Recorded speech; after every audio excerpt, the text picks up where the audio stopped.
வணக்கம் நண்பர்களே. Welcome to movie critic channel. ஒரு குறும்புக்கார முயல். ஆனா அந்த முயல் ஒரு மனிதரோட வாழ்க்கைய தலைகீழ புரட்டி போட்டுச்சுன்னா என்ன ஆகும்? ஆரம்பத்துல ஃபேமிலி மூவி மாதிரி ஆரம்பிச்சு அடுத்து ஃபுல் சேசிங் மூவியா மாறுற ஹாலிவுட் படம் தான் ரீசெண்டா தமிழ் டப்பிங் உடன் வெளிவந்திருக்கிற பீட்டர் ராபிட். இந்த படம் குழந்தைங்களை கவருமா இல்ல பெரியவங்களும் ரசிப்பாங்களா? வாங்க ரிவ்யூக்குள்ள போலாம். படத்தோட கதை அப்படின்னு பார்த்தா, படத்துல பீட்டர் ராபிட் அப்படிங்கிற ஒரு குறும்புக்கார முயல் தன்னுடைய குடும்பத்தோட சேர்ந்துகிட்டு மிஸ்டர் மெக்ரேகர் அப்படிங்கிறவரோட தோட்டத்துல புகுந்து தினமும் காய்கறிகளை திருடிக்கிட்டு இருக்குது. ஒரு நாள் அவரு இறந்து போறாரு.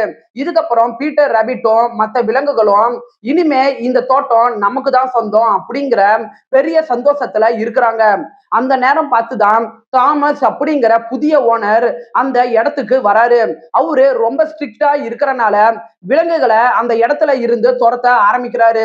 இதுக்கப்புறம் பீட்டர் ராபிட்டுக்கும் அந்த புது ஓனருக்கும் இடையே நடக்கிற காமெடி வாருதான் படத்தோட மீதி கதையே. படத்தோட பாசிட்டிவ்னு பார்த்தா, இந்த படத்தை குழந்தைங்க பார்த்து ரசிக்கிற மாதிரி கொண்டுட்டு வந்தது மட்டும் இல்லாம அடல்ட்டும் பார்த்து ரசிக்கிற மாதிரி இந்த படத்தை கொண்டுட்டு வந்தது நல்லாவே இருக்குது. படத்துல விலங்குகள் சம்பந்தப்பட்ட காட்சிகள் வர இடங்கள்ல வர சிஜிஐ ஒர்க்கை பார்க்கும்போது ரியலிஸ்டிக்காகவும் அதே நேரத்துல குவாலிட்டியாவும் நல்லாவே இருக்குது. படத்தோட திரைக்கதையில தேவையில்லாத காட்சிகள் அப்படின்ட்டு எதுவுமே இல்லாம ஷார்ட்டா 1.5 மணி நேரத்துல இந்த படத்தை முடிச்சது நல்லாவே இருக்குது. இந்த படம் ஒரு நல்ல ஃபேமிலி என்டர்டைன்மெண்ட் மூவி. ஒரு போர் அடிக்காத திரைக்கதைய முடிஞ்ச அளவுக்கு இந்த படத்துல நீங்க எதிர்பார்க்கலாம். படத்துல அந்த கிராமத்தோட அழக சினிமோட்டோகிராபிக் மூலமா நல்ல அழகாவே கவர் பண்ணிருக்கிறாங்க. படத்தோட குறைகள் அப்படின்னு பாத்தீங்கன்னா, இந்த படம் குழந்தைங்க பார்க்கக்கூடிய ஒரு அனிமேஷன் காமெடி படமாவே இருந்தாலும் படத்துல வன்முறை சம்பந்தப்பட்ட காட்சிகள் இருக்கதான் செய்யுது. குறிப்பா சொல்லணும்னா அந்த கரண்ட் ஷாக் சம்பந்தப்பட்ட காட்சிகள். படத்தோட ரைட்டிங்ல இன்னுமே கொஞ்சம் இவங்க போக்கஸ் பண்ணியிருந்தாங்கன்னா இந்த படம் அடுத்த கட்டத்துக்கு வந்திருக்கும் அப்படின்னே சொல்லலாம். இந்த படம் ஒரு புக்கை தழுவிதான் உருவாக்கப்பட்டிருக்குது.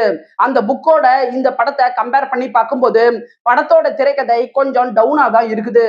ஓவராலா இந்த படம் உங்க டைமுக்கு ஒர்த்தான ஒரு நல்ல படம் தான். 10க்கு 6.6 ரேட்டிங் கொடுக்கலாம்.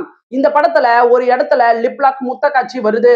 சோ ஃபேமிலியோட பாக்குறதுக்கு முன்னாடி யோசிச்சுக்கோங்க. படம் தமிழ் டப்பிங்லயே இருக்கு. என்னுடைய ரிவ்யூ உங்களுக்கு பிடிச்சதுன்னா மறக்காம லைக் பண்ணி சப்ஸ்கிரைப் பண்ணுங்க. வேற ஏதாவது படத்தோட ரிவ்யூ வேணும்னா அந்த படத்தோட பெயரை கமெண்ட்ல பதிவிடுங்க. நாம வேற ஒரு வீடியோல சந்திக்கலாம். அது வரைக்கும் நன்றி, வணக்கம்.